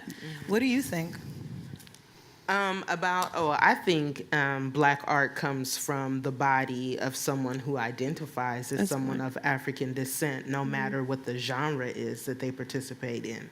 But I think it's very interesting that there's a conversation about the commodification and the selling of the black body, and even this toggling back and forth between Diddy buying this painting. Does it verify because he's black? Is it as valuable as someone else buying the painting? You know, it bubbles up to me somehow that we have to begin broadening our perspective of what black art is. And it must be anchored in the body of the person who is black. Whether they identify or whether they... I think the person has scope. to identify as, which I don't know, if Rachel Dolezal, or Nkechi, as she likes to be known these days, decides to become an artist, is her art black art because she identifies as a black person? Right, what do you think? Like, do you know those paintings? a Like, hard- what do you think of those paintings? Of Dolezal's paintings? She's a painter. I forgot about that. Yeah. And she paints black appearing people. Like to talk about Piper, I was like kind of breaking it down into black appearing bodies and like black beings. Like, so that if you are a black being that doesn't appear black, you are in for a lot of shit, you know, like, and that's like kind of the institution also loves that body who is black but doesn't appear black. Like, I think it's the whole sort of tragic mulatto thing, but then there's so much dissonance in that. So like to be, I don't know. Yeah, I'm spiraling. It's okay. Thank you, though. That was a really great question. We have us all thinking. We'll probably keep talking about it. That was a great question. Any other questions, comments? Hi. I was wondering if you could situate the painting in some of the economic structures that you were discussing earlier, Candis, and that you see here depicting by Carrie James Marshall these black bodies in white clothes depicting aspects of what we would consider like white affluence, golfing, boating, jet skiing, etc. And then furthermore to have P. Diddy moving into the white world of art buying and buying this very painting itself and even wearing white in the photograph that's in the slideshow. And that cross. I don't know if you can pull a question out of that, if that's kind of where my mind's at, if you have any thoughts. I mean, I kind of asked Devin here because of that. Like, I feel like the work that Devin makes does all that for me. You know, like talks about this kind of history of blackface, where it's been created, where it's consumed, where you know, where the center of like sort of centering of a black creative process is, and then where like how radically off-center a white consumption process is, and like where we can't translate the two. But I guess in terms of history, I'm thinking of like tar baby, coal black, like all these kind of like paint words or color words, you know, like the additive to black. Ebony black. Ebony. Yeah, so like I think when you do when like in a painting language, like black and black end up being, and like you were saying, like that it's hard to paint, you know, like black bodies. I feel like that's something the art historical canon really like pushes on us, is like this figure is hard, it's just like it's empty space. It's hard to represent without it being attached to tropes of like white affluence, or like I'm thinking about the Olympia, you know, the slave woman in Manet's Olympia, to, you know, all these active, agential, cricket-playing black bodies in Kerry James Marshall, and like just that it sort of is inevitably, irrevocably bound to like the material black, and then to like how the white gaze or something. If that sounds like any kind of answer. Thank you, Alex. Oh, you got the mic. You got authority. You sure? You have the mic. You cleared your throat. Okay, all right. Not to bring it too much back to entertainers, but throughout this conversation, and maybe this applies to Devin's work, but I think it applies to everybody. I think to the moment from Dave Chappelle where he had to turn his back on his TV show, where his audience was laughing at the wrong things, and he saw that they were laughing at his blackness, at his black body, and you know, I'm gonna use the word, at his coonery in a way. And so thinking in regards to art, and thinking to each of you as curators and creators, is there a coonery threshold for you? Is there like a threshold is there something that you meet and then you're like, all right, that's Mine's is very high, obviously. yeah, no, that's why I said I'll that's dance for a quarter. Yeah. Coonery threshold. I just was gonna go for it. I feel like coons get a really bad rap. I think Yeah. minstrels get a really bad rap. The minstrel hard is to the dance all the hardest time. working. Like the minstrel is the first civil rights martyr. Like I really don't. I Yeah. feel like that's the gaze. You know what I mean? Like And the gaze that comes from, you know, the gaze comes in from, high and low. Yeah, high and low. I mean, as a curator, I probably get the most criticism from other people of color who don't either think that I'm not doing enough for the culture and whatever that means for them. But I don't know what my threshold is. I feel like coonery is the threshold. You know what I mean? Coon, like the coon and the minstrel is the threshold between that like translation of what white people understand, and like the kind of dissonance that like legibility ends up being to like a completely like flustered white mind. You know, like how white people deal with racialized stress is normally to like find an object to laugh at or something. You know what I mean? That's why black entertainers are so important to the maintenance of racism, and I think to the maintenance of the system or whatever. Like, and that's, I feel like why they end up having that capital, why they end up having that cultural cachet or whatever. You know, why the minstrel has been the richest Negro in America. But I mean, if the coon threshold is about somebody asking us to do something where we absolutely we'd have to say no. I mean, I don't know if. Because it's an inner coonery that you're talking about. Yeah. It's like how much will your soul take? Like how much of this Yeah, can that's you right. actually put out? Because like where I'm at, like there's not white people there are, but like they don't outright say I want. Well, I take that back. Because there will be things that they ask for, like basketball paintings. I don't play basketball. I don't watch basketball, but I make paintings about basketball. You know? Yeah, and I also think so. too, Am I a coon for making paintings about basketball just because I know niggas like basketball? Like, I don't think so, but that's part of it. It's like you have to understand what a market is, because a market is about selling things, and then you have to understand what an artist is, and the artist is about being an artist. And how do you come to terms with those two things?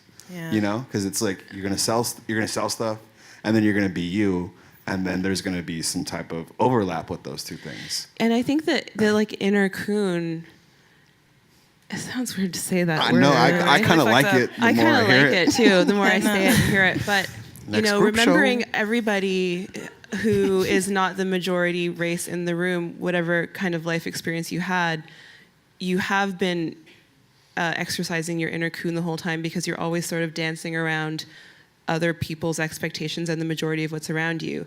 I mean, you're in school, you're the only black kid, you have to deal with how you answer that question or how you're seen in the room or why you're picked for something or why you're not, and you internalize it. And then you get to, a postgraduate experience if that's the kind of route you take, and you're the only black person again, and there's no black professors, and you are an artist, and you don't have a black artist in residence there, and there's no one for you to look up to, and then you go to a museum and there's no black curators. So you're always sort of testing your own inner coon, I think. Yeah. And trying to figure out, you're grappling with your own limits. Like, am I gonna let that person respond to me like that? I don't have any allies in the room, so I'll keep my mouth shut. And then you feel kind of shitty, but you do it and you keep moving. And that's the experience of all the black firsts, like all of our icons, all of our role models, all of the people in the industry who are living who are still alive, like living in the industry now. I've like experienced that. Like, I don't think I've talked in my natural voice outside of Baltimore ever. Like, this is not my voice. This is not how I talk to my mother. I'm fluent in it, but like, and in 2 other white European languages, but I would not speak in my natural voice unless like I knew that door was closed and the steps were out. You know what I mean? Like, because there's been so much danger, So like the coon also is a survivor. Like the minstrel is not just a survivor, it's a thriver, like, and that tap dance isn't, like, I feel like that's what I get really upset about with this moment of like hearing black criticism of other black productions or producers or whatever, and like that kind of word being thrown, like coon and token, feel really shitty because they feel like internalized supremacy, like it feels like that, like we've always accepted that like good, like the same way like the good white person isn't racist, we think that the good black person is like alone on Black Island doing only black stuff. The truth is we know nothing about the slaves who ran away because they lived in caves and ate snakes and shit, like there's no, they had like, they were wiped out if they had like formed in mass or whatever. So we don't know a black sovereignty that's like different or differentiated from colonialism. So I think that's a weird kind of like myth that white supremacy also builds around authenticity. That like none of us are like that. If you're a good black person, you've like only ever talked to black people. You never sell work to white people. You never, you know what I mean? Like you've always had your head high. That's just like a joke. Like that doesn't actually happen in this world. We all are negotiating white supremacy constantly. And like, so there is an inner coon in a way. I think just like reworking that coon notion so that like we don't have it to abuse each other with. How many like times are we all gonna say coon up here? Until it feels good. Oh shit. Thank you for your question.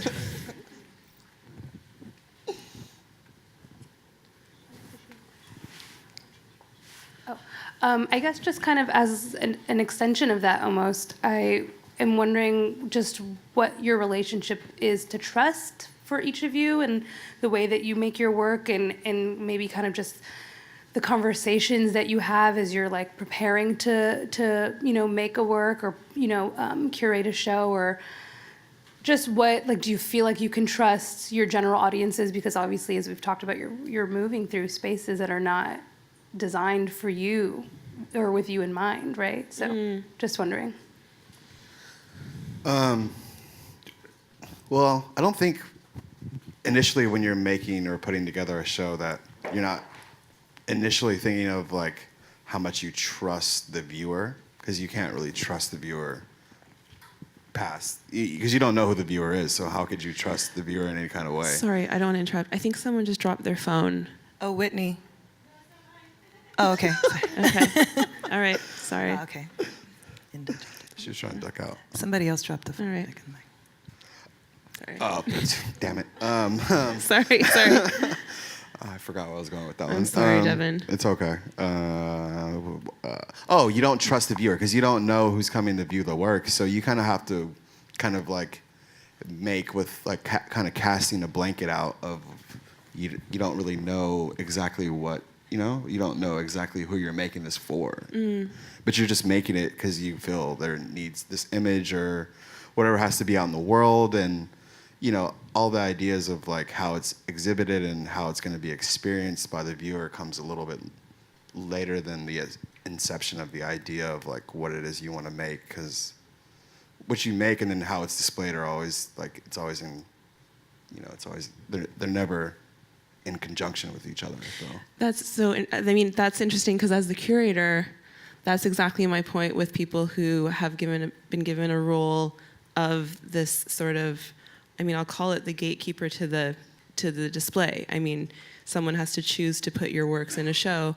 And I do consider a lot of those things when I'm putting a show together, and what people will, if people will understand the intentions. Sometimes I spend too much time overthinking it, but I do think about, will people be offended? Do I care? Who will the main audience of this be? Is that the right, I really go through all of these questions for myself, and that's a big thing in how I'll choose the work. Within the art world, you kind of know the audience, though, like slightly, a little bit. Yes. You kind of know who's going to come down to the gallery a little bit. I do, but I do still. I feel like I do have to think about what. I have to think about what they'll say. Of course, yeah. So I just mean I can't. I probably, there are definitely shows that I have in mind to put on, but when the timing is right, because that's a huge issue for shows. I curated a show last year called Gone with the Wind. That 2 critics actually said to me they weren't sure if they could write about it because it was just too much. It was just too much. It was based on an essay that was this lynching photography exhibition. Candis was actually in this exhibition. And, for me, it was really void of the black body. But the conversations the artists were trying to have with their work were still too heavy that, people said they didn't know how to write about it or want to. So I want people to be able to engage. I don't want to try and create a wall where anyone who didn't make this work feels like they can be a part of the conversation. So those are things I do think about. That's a good question. I think I trust no one, and that's like kind of the end of that. But then in a weird way to think about what trust is, it makes me think about how many like social scripts are normalized, especially around race. And so that we end up, I feel like in a general way, we do end up trusting the things that keep shit regular. And so there's a lot of like inherent faith in maintaining different status quos. And I feel like whenever I'm especially get to be in these conversations, I'm like really aware that there's, I don't know, we operate in so many different levels, like that like an interpersonal trust might not be like a kind of like outer trust or a way, there might not be a way to externalize trust that I feel between other black, like the trust I feel between other black makers is not necessarily something I would externalize and call trust or something, It's more of an acknowledgement or like, yeah. Yeah. And it feels safe also. It's like a kind of selfishness thing too, where like, with you, I didn't know if from. you liked my work. I was like, I don't know if she likes me. Honestly, sometimes I don't know if I Yeah. like, but I feel the same way about my work. Where like, I don't know if I like my work. Like Yeah. those flowers, I hate myself for. Like, it's true. Like at every sale, I do the same thing. I like buy 2 bottles of wine and just chill on it and like, and I can't look at them. I'll be so glad when they're out of my life. Like. How do you get rid of them? I sell them to white people.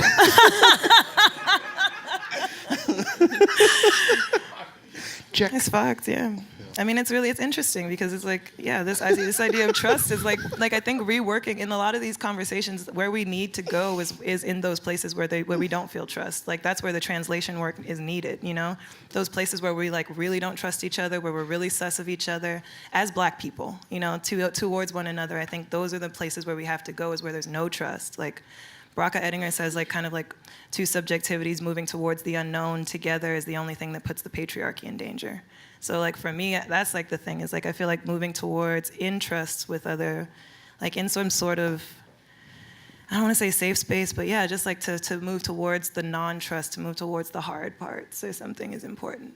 But it's like kind of easy for me because I was born skeptical, it feels. You want to ask a question? Hey. So I guess I don't really have a question, just more your thoughts about a statement. So like I feel like a lot of times when there's panels of like Black people discussing things, it's like you have an audience that's expecting you to speak on behalf of all Black people ever.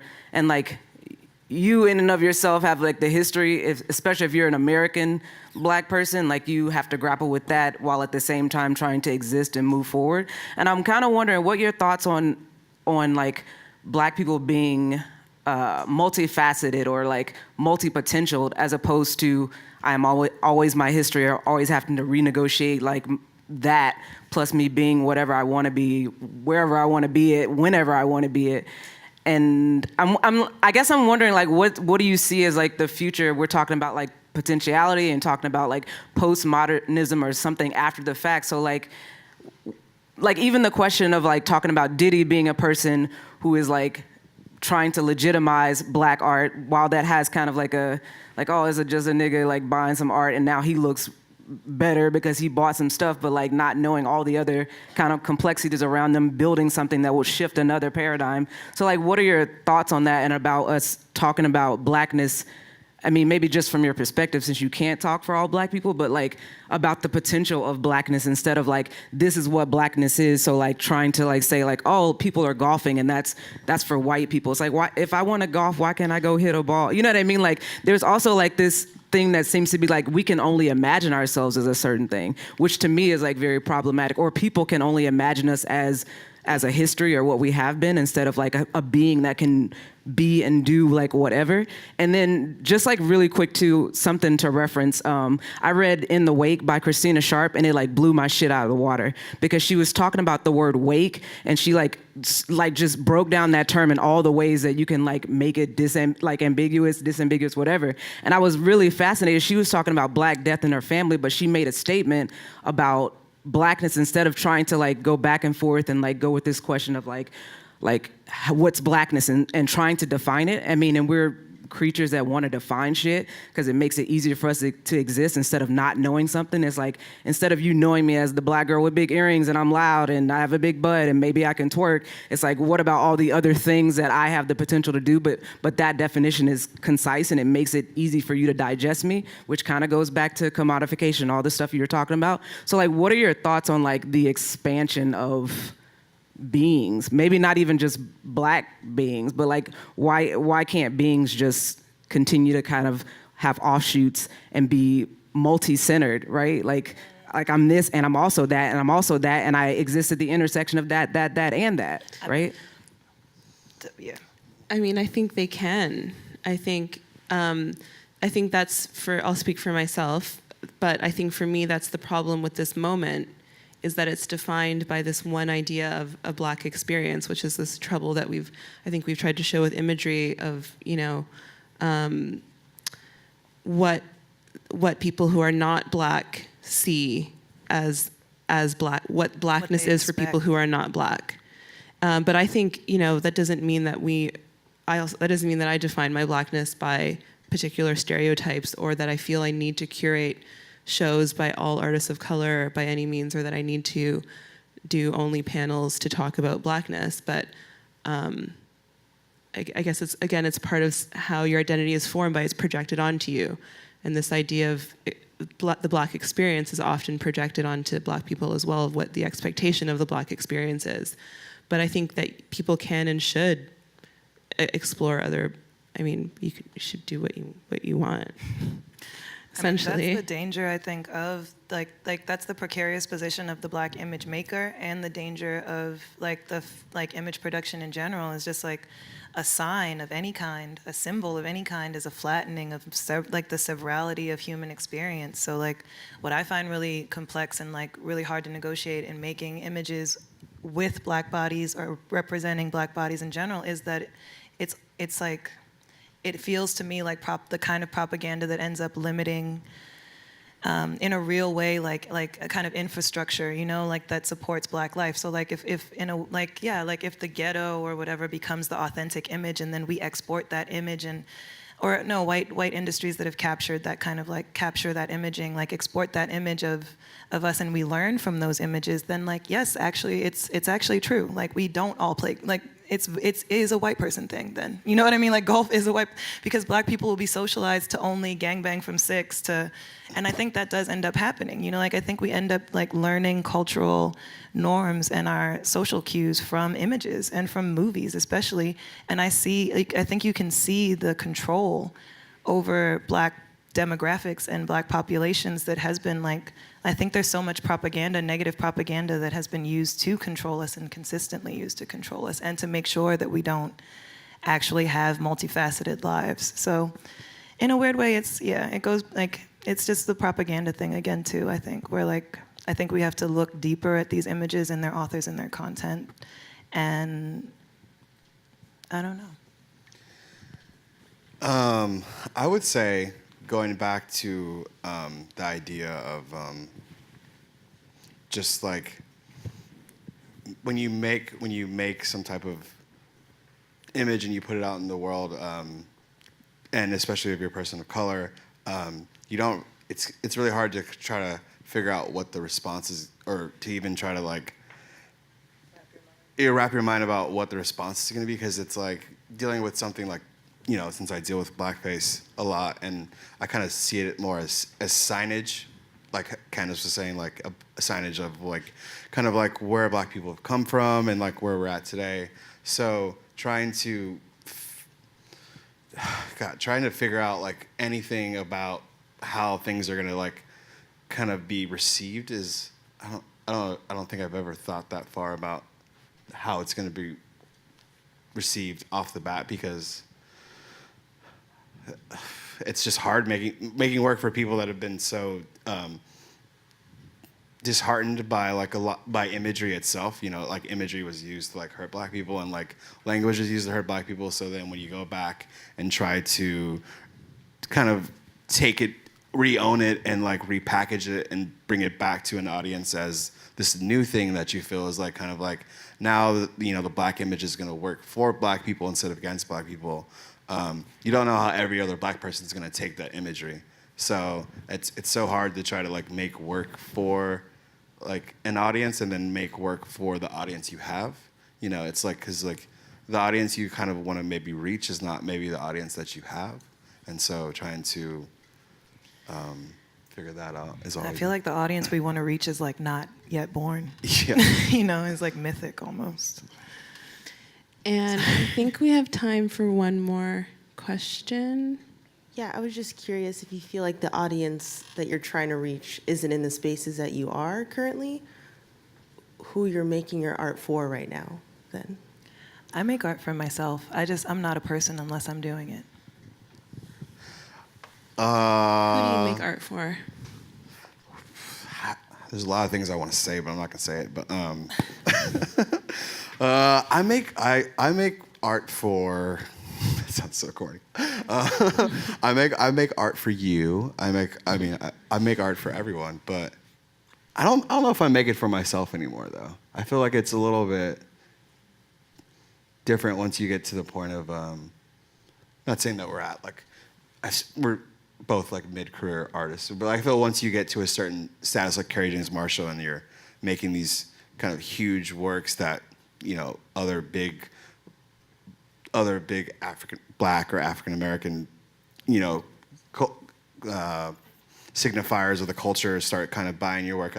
Like, you know, that's why we ended on this Kerry James Marshall painting, because it kind of signifies this kind of like, it signifies this kind of progression that's happened within the whole Black culture of like, we went from the cotton, you know, from cotton mill to, you know, to Kerry James Marshall's first selling for 21 million. So it's kind of like this whole arc of what's kind of happened and us going. If you look at the first image we showed and look at the last image, it's kind of like, it's funny because they're really similar. Like the more I look at it, because it's like this baby hugging this big white thing, and this last image is these Black people wrapped up in this like white material that she's hugging. So it's kind of this full circle thing that happens. And I'm sure that Carrie wasn't thinking about Puff Daddy when he made that painting, but at the end of the day, that's kind of But like. do you really don't think you make work for yourself? Because I don't make your work, and I think you do make it for yourself. I think I'm probably lying. I am lying. I to think you're myself, lying yeah. to yourself, because if you didn't, you wouldn't.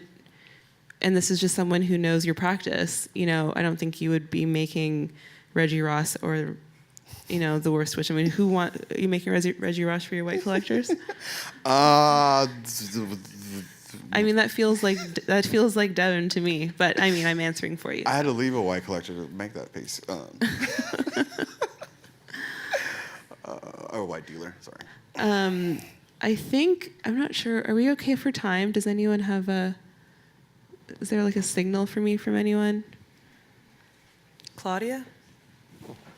Okay. Okay. How about this? It's 9:25. Let's do one more question and end at 9:30 if there is another question. There's one right here. Hello.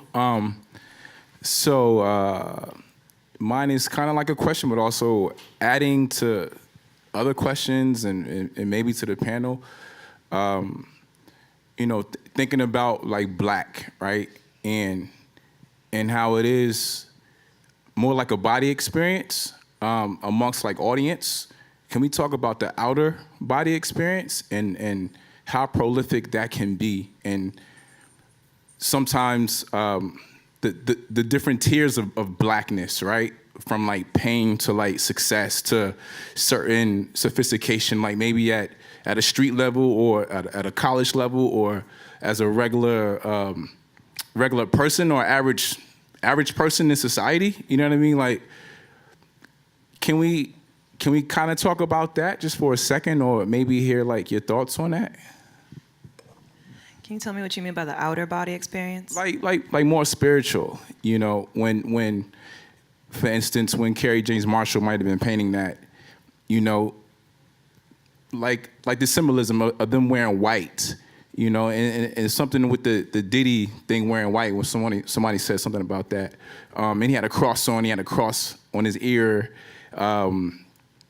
Like the spirituality to it, you know, where it may seem like a godly thing, you know, trying to get closer to a form of protection or reversing that pain through your work, or healing. Yeah, like healing. Like, how important is that? And I mean, I think it's hugely important, but in a weird way, I think that's also like the Black body. Like one of the first, like the first popular form of American music was the Negro spiritual. So there's a way where I think, again, like this body that's like able to be permanently tortured, and then the ecstasy kind of like the continual renewal, you know, where it's like, I think as image, the Black body serves as this ultimate, like if in a way the project of the Enlightenment fails like around the text of Blackness and slavery, then like the Black body ends up becoming this emblem of the Enlightenment, you know, of humanity, of what it means to like be at the pinnacle of life and death, you know, like.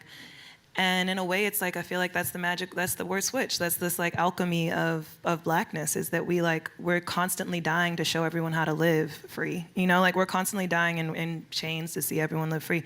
And then there's an image factory around that too, you know? So like, I don't see them as disconnected. Like the permanently sailing through the air Michael Jordan symbol, you know, like, and the lynched man. Like, I don't think they are different. Like, I think they serve the same kind of spiritual balancing act or whatever of like the rest of our country or like the rest of our condition. Do you think as makers for you both, there's something spiritually healing in for you making images? Like, is it some sort of release or some sort of, does it feel like therapy or a gesture towards something bigger?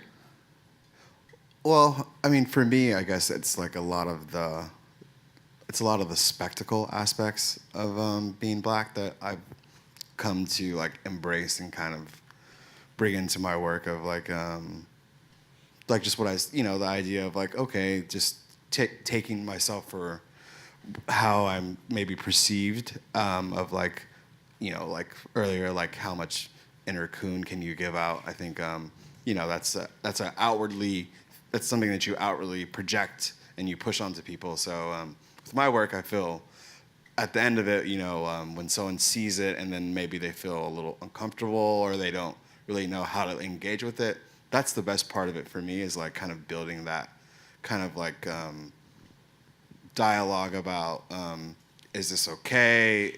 Am I allowed to laugh at this? Am I allowed to like this?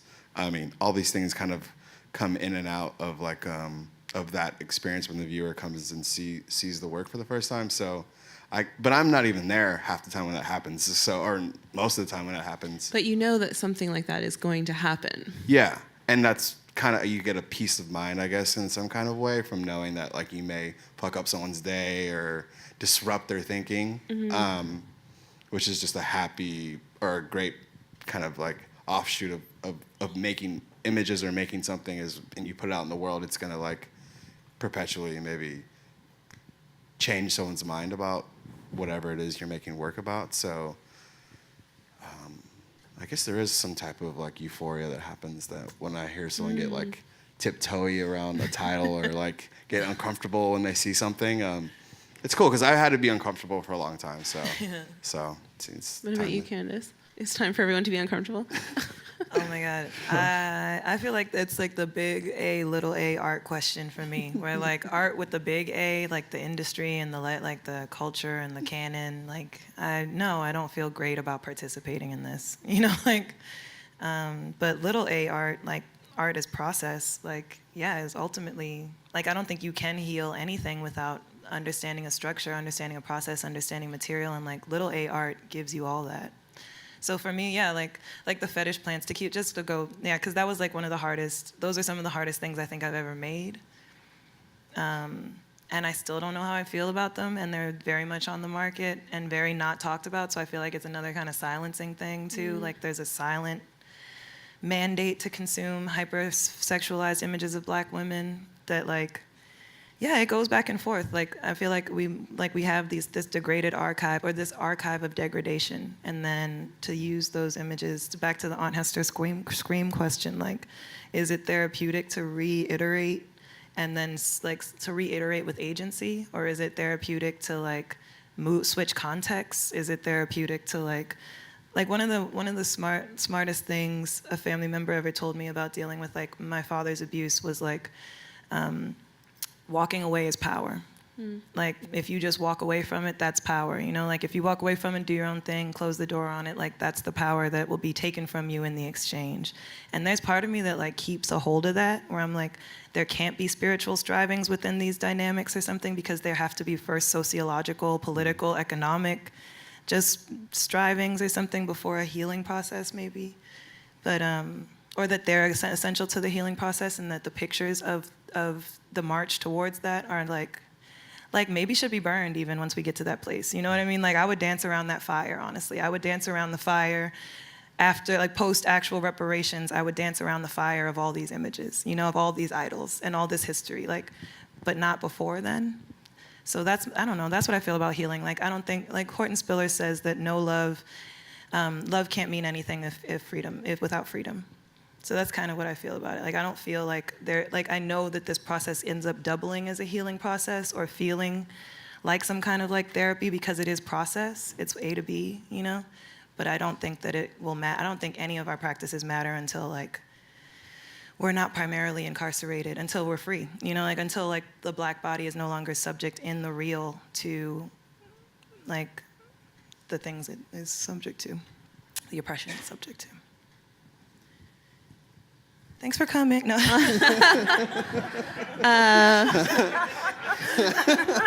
That was really sweet, guys. I just turned into a puff of smoke. You are the witch.